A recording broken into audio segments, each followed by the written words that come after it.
our last section, friends, we had started our discussion on Ashokan inscriptions. I would like to carry on from there.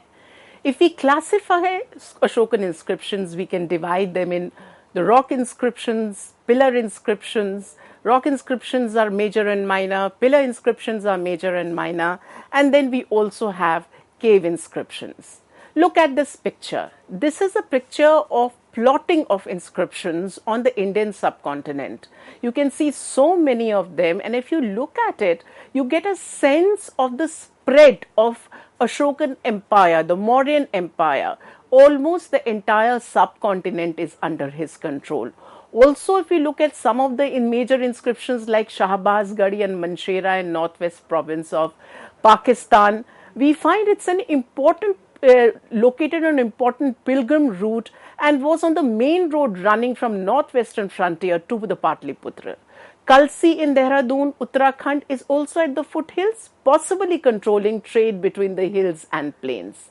Similarly, the Girnar inscription at Junagadh, we get to know about a Gujarat dam that had a Sudarshan lake there, which was earlier built by Chandragupta Maurya, and it was repaired during the time of Ashoka. We have reference to other rocketic inscriptions, major, minor in Delhi, Allahabad Kosam inscription, Delhi Topra inscription, Rumandei inscription, and so on. Most of the inscriptions of the modern time are in Magadhi Prakrit, largely in the eastern dialect, but some like in Girnar are in western Magadhi also, and one in northwest frontier province is in northwestern Magadhi. Also, there are references to bilingual inscriptions in Greek and Aramaic, as in the Kandahar inscription in Afghanistan. Now, the northwestern region, Kharoshti was being used as the major script, as we can see in Shahbazgarhi and Manshera, which are in Pakistan.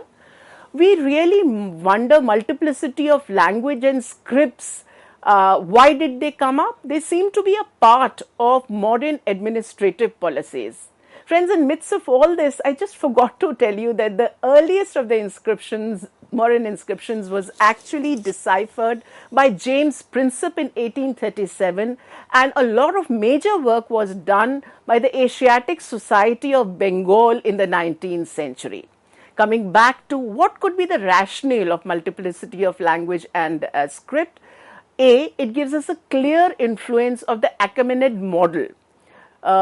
King Darius was also an individual who would like to interact with the people in first person. He talked like, this is I am so and so and you are my children. Similarly, Ashoka also speaks like this. Like Darius, he used multiple languages of communication. Darius had used languages such as Akkadian, Old Persian, and here we find that variants of Magadhi were being used, and sometimes Greek and Aramaic also were being used. This was Ashok's way of reaching out to maximum people, but it is also reflective of his control over large area. There are scholars, Romila Thapar being one of them, and many others, N.V. Ratne and others, who wonder why is there a discrepancy in his use of language and script in distinct areas like Manshera and Shahbazgarhi and Kandahar region on one hand, and also in South India on the other hand. Now, Manshera and Shahbazgarhi actually fall in the northwestern area, which was a highly developed area and it had an autonomy of its own. The king was forced to talk to people in the language they understood. Now, this was quite different from what happened in South India. South India was not as well evolved and developed as Northwest India, so the king could afford to announce his hegemony there, talk to people in his own language and push them into understanding his own language. So in this process, we also get an insight into human mind, the mind of a ruler at work. How do we date his inscriptions? Well, in most of the cases, it is not very difficult to date the inscriptions because he writes the regnal year. Often he tells us that he has written this at the time when he had become a Buddhist or in the 8th year of his rule or whatever. We are easily able to make out Kalinga War had happened in the 8th year, or Rock Edict 13th was written as a result of that. In 264 BC, we also know that the Delhi Topra inscription was in the 27th year of his rule, so this is in 245 BCE. What is important is that at least his inscriptions are easily datable, and many other subsequent inscriptions also, the rulers use some kind of a dating formula to apprise people what time they are in, what age they are in it, and we are able to understand which period do these belong to. The general thing is that the minor rock edicts are the earliest, followed by the major rock edicts, and then came the pillar edicts. Pillar edicts provided a kind of flexibility which was certainly not there in the rock edicts, because these could be engraved in a particular place and then transported to wherever the ruler decided them to be placed. Now, what was the content of the epigraphs? Most of these epigraphs are actually a propagation of his policy of Dhamma. Now, interestingly, Ashoka stands in isolation in terms of being probably the only ruler in the world who actually confessed to a sense of remorse at the violence that happened during the Kaling War. And this sense of remorse doesn't ever leave him. He realized that there was the need to win over people through the policy of Dhamma Vijaya, which would be through peaceful means. And this could come about only if he could promote amity amongst people through tolerance, to inculcating respect for elders, love for peers, kindness for those lower in hierarchy, compassion towards animals, and also instill a sense of respect for diversity towards people and of other sects. In fact, he himself showed respect and reverence for Shramans and Brahmins. And for this purpose, to make his ideas more intelligible to the masses around, he also appointed Dhamma Mahamattas to propagate his ideas around. And what really stands out in most of his inscriptions is this sense of philanthropy. We can see it from Rock Edict 2nd or Pillar Edict 7th, where he says, "I built roads with banyan trees and mango groves for the shade of the travelers to rest. I've constructed hospitals and distributed medicines for men and animals." Very interesting. We never think of hospitals for animals, but he really thought about it. He talks about how it's important to have taverns for travelers, need to dig their wells for them. And besides that, he understood and respected Ajivikas as yet another sect. Himself is a Buddhist, but then he says, yes, you need place to meditate. So he dedicated Baragbal caves to them. Later on, his grandson also dedicated another cave to them. His wife, Queen Karuvaki, also gave out grants to the Buddhist Sanghas. Now look at this picture. This is a picture of Delhi Topra inscription.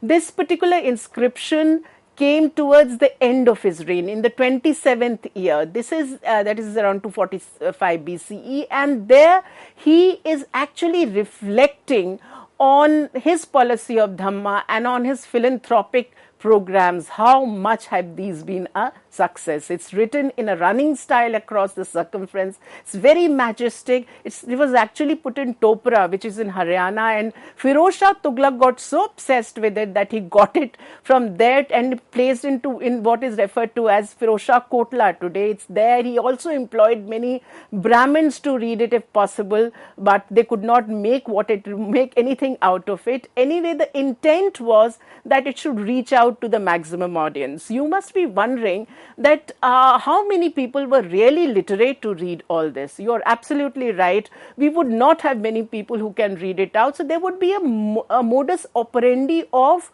transmission of this. And what would that be? After the inscription that come up on a rock or on a pillar, in all probabilities there would be people, officials sent from the center to read them out to the populace. They must be brought around in a particular area, and these would be read out. There's a possibility that these were read out ritually on more than one occasion.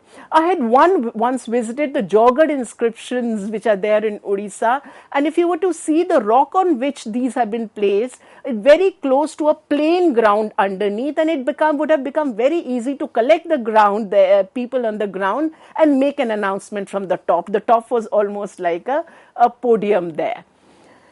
So if we were to make a historical assessment of Ashokan inscriptions, what would we say? Well, it is very, very clear that that Ashoka had made some Buddhistic principles a part of his administrative policy, which got reflected in his policy of Dhamma. His advocating of tolerance, non-violence as official policy really, as I mentioned, makes him a very unusual ruler. But I must also add there that he was a statesman, and hence there was a discrepancy between what he said and propagated and his own policy action. Even when he talks about ahimsa as one of the important aspects of his policy, he does not bring an total end to the capital punishment. And secondly, he did implore everybody to become tolerant of other views, but in the Schism Edict, he himself was intolerant of the conflicts which were within the Sangha. He actually ordered the expulsion of monks and nuns from the monasteries. But overall, we are in a position to read the human being, the individual called Ashoka through his inscriptions. Now, coming to the postmodern official inscriptions, friends, we take a look at those. There's the Hathi Gumfa inscription of Kharavale, which speaks of a canal in Kalinganagar in the 1st century BCE. Rudradaman's Junagarh inscription informs us of ducks from Sudarshan Lake to the fields in the 1st century CE. It is in Sanskrit, and it is on the same rock where the Ashokan Girnar edict had come up. Interestingly, on the same rock in 5th century CE, Skandagupt also put his inscription and informed us that the lake had burst at its banks and due to excessive rains, and it had to be repaired. Similarly, we have the Allahabad pillar inscription, Harisen's Samudragupta eulogy, which is on the Ashokan Kosam pillar inscription, which later on which Jahangir also put in his own inscription, and it is today in the Allahabad fort. Let's take a look at this. This is the Hathi Gumfa inscription. Take a look at it. There were paintings around there, and this is the lower picture informs us about the cave where it is placed. This is the Samudragupta Prashasti of Harisen. Just a moment on it. It was composed by Harisen, as I mentioned. He credits Samudragupta with extensive military conquest in North, Central, South India as far as the Pallavas. He subjected several frontier kingdoms and tribal oligarchies, and at the height of his power, friends, his empire covered almost a large part of the subcontinent. From our perspective, this is very important because it's not just the use of a new language compared, earlier it was in Prakrit, and yes, Rudradaman's inscription is in Sanskrit, but this particular Sanskrit has an added qualification about it. It is in a new literary genre, which is almost in form of a kavya. So some changes had come in. The next picture that we have, the next picture is of Sogoda inscription at Gorakhpur. This is considered to be modern, postmodern inscription. Look at it carefully. At the top, you could actually see two warehouses, pictures of two warehouses or of storehouses. And what does this inscription tell us? It tells us that at the junction called Manavasi, these two storehouses are prepared for the sheltering of loads of commodities of Tiyavani, Mathura and Chanchu. This is interesting because it gives us an idea about how well aware people were in terms of facilitating the trade and commercial activities of the day. Finally, friends, I come to the land grant inscriptions. Now, the land grant inscriptions start from the time of the Satavahanas in the 1st century BCE. Go on to the Gupta period, Vakatakas, Chalukyan, Kalachuri, and others also, and most of them are on stone. In South India, we have the Pallav and Chola inscriptions, where we have examples in Prakrit, Sanskrit, Tamil, and sometimes bilingual inscriptions.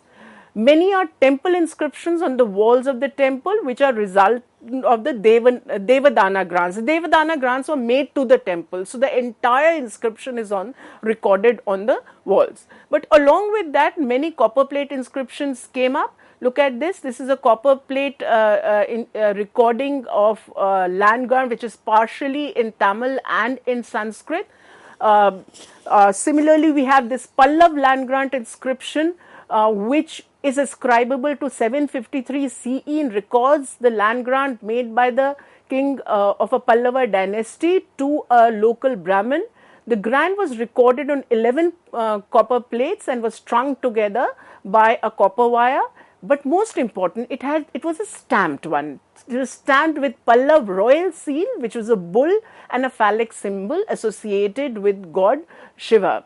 This inscription begins with the eulogy, which is written in Sanskrit, but the details of the land grant are in Tamil. It's interesting. Sanskrit is the language of God. So the eulogy happens when you're discussing the entire lineage and eulogy. This is in Sanskrit, but when you want people to understand it better, it is in the language that maximum could understand. I'll pick up a couple of passages from the Tamil portion which define the relationship between the land grant recipient and the local village community. I'm just reading some passages out, and it says, quote, "The recipient shall enjoy the wetlands and the dry lands. Included within these are the four boundaries wherever the iguana runs and the tortoise crawls, and shall be permitted to dig water channels and irrigation channels, and those who take and use water in these channels by pouring out baskets, by cutting branch channels, or by employing small levers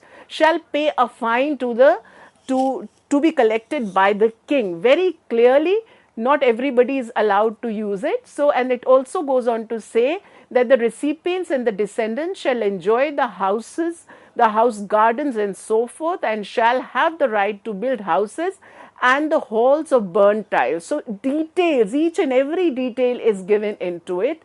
This is a picture that you can see is of a Chola inscription of the 12th century written in Tamil. If we were to assess what the land charters tell us, friends, the first thing that comes out very, very strongly is that land charters were like land deeds of today's time, spelling out the transfer of land from a donor to donee. Many scholars have traced the beginning of feudalism on the study of these grants, like R.S. Sharma, D.N. Jha, and many others also have. Why do these scholars think so? King was giving away his right to effective administration in the region to his Samantas and Brahmins. Grants often specified the transfer of land Dhanajan Sahit, that is transfer with men and material, which basically meant that they were probably tying down the people to land and to the Lord. But this became a way of integrating new people within the kingdom after subordinating them, and temple grants were especially successful in it. But this kind of a view has actually ignited a debate. Not all scholars believe in it. Harman Kulke, Burtonstein, B.D. Chattopadhyay, they have some another alternative view which we refer to as, in terms of debate, integrative model or of the segmentary state. Now, I am also now going to refer to one of the grants that give us an idea from the, not from the top, but from the bottom. What I mean by that is that often indirectly the grants or epigraphs, to be very clear, also recorded discontent of the people. There was one such inscription in the time of Chola king Rajaraja III in the 13th century, which states that the farmers of a certain village found the burden of arbitrary levies in money and paddy and in demand of compulsory labor, which is called vishti, made on various pretexts by several agencies, so unbearable that they stated that they could no longer carry on cultivation. So the king ordered a meeting of the Brahmin assembly, and they had to decide on how much of tax has to be paid and not to burden the cultivators any further. Here we get a peep into the grievances of the people and the fact that the king in administration took cognizance of it. We have inscriptions in other languages too. For instance, in South India, the earliest Kannada inscription belongs to the early 6th, 7th century. Then there are some bilingual inscriptions, the Sanskrit Kannada inscription, or there could be also inscription in 3 languages. For instance, at Kurgod in Bellary district, Karnataka, there is an inscription which is in Sanskrit, Prakrit and Kannada, and we are all forced to wonder, why should a particular inscription be in 3 languages? You guessed it right, so that more and more people could access these. The Telugu inscriptions start appearing from the 6th century CE onwards and ascribable to Telugu Chola rulers, and we have Malayalam inscriptions also in South India ascribable to the 15th centuries. Coming to the last part of it, what are the kind of challenges that epigraphists encounter when they have to read and then reconstruct history out of the inscriptions? sometimes inscriptions on different dynasties make very conflicting claims. For instance, a Gurjara Pratihara inscription states that King Vatsaraja conquered all of Karnataka. On the other hand, contemporary Rashtrakuta king claims in his inscription that he had defeated the Vatsaraja and ruled over entire Karnataka. So in such circumstances, friends, we actually have to make use of some other source to cross-verify. Sometimes unraveling of technical vocabulary such as the designation of officials or fiscal terms becomes very difficult. Once again, cross-verification would help us out. There are some other problems which epigraphists encounter, and so do historians. For instance, sometimes the letters become so faint or are damaged that an epigraphist may find it very difficult to read it and to construct an entire sentence. Besides, epigraphists also have to be careful of who has commissioned the epigraph, so the biases may creep in. And also, besides that, there are so many of these epigraphs which are still not translated or deciphered and translated, and hence we are waiting for those to be added to a rich historical repertoire. In conclusion, friends, inscriptions are of immense value as a source of early India, early medieval India, medieval Indian history. And as DC Sarkar says, there is no aspect of life, culture and activities of Indians that is not reflected in the inscriptions. These are major sources of information on political structures and administrative systems, especially the revenue system. We get to know a lot through the sources of epigraphs. Also, they shed light on history of agrarian relations, settlement patterns, on caste structure, class structure, forms of labors, and also on the history of emotions. We just read about Jogimara cave inscriptions, or that of Ashoka, where the sense of remorse did not leave him, and we can use these examples to reconstruct history of emotions.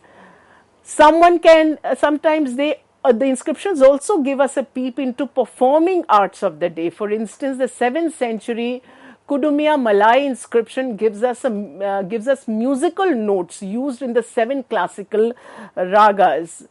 Finally, friends, we must remember that inscriptions are of great benefit to us, whether these are in the world of art, whether these are in the history of emotion, even for dance. In fact, we get inscriptions that give us, postures of different dance, the world of art. We get a wealth of information from them, and we depend on epigraphists and historians then to thread this information together and connect it to a larger narrative. Thank you.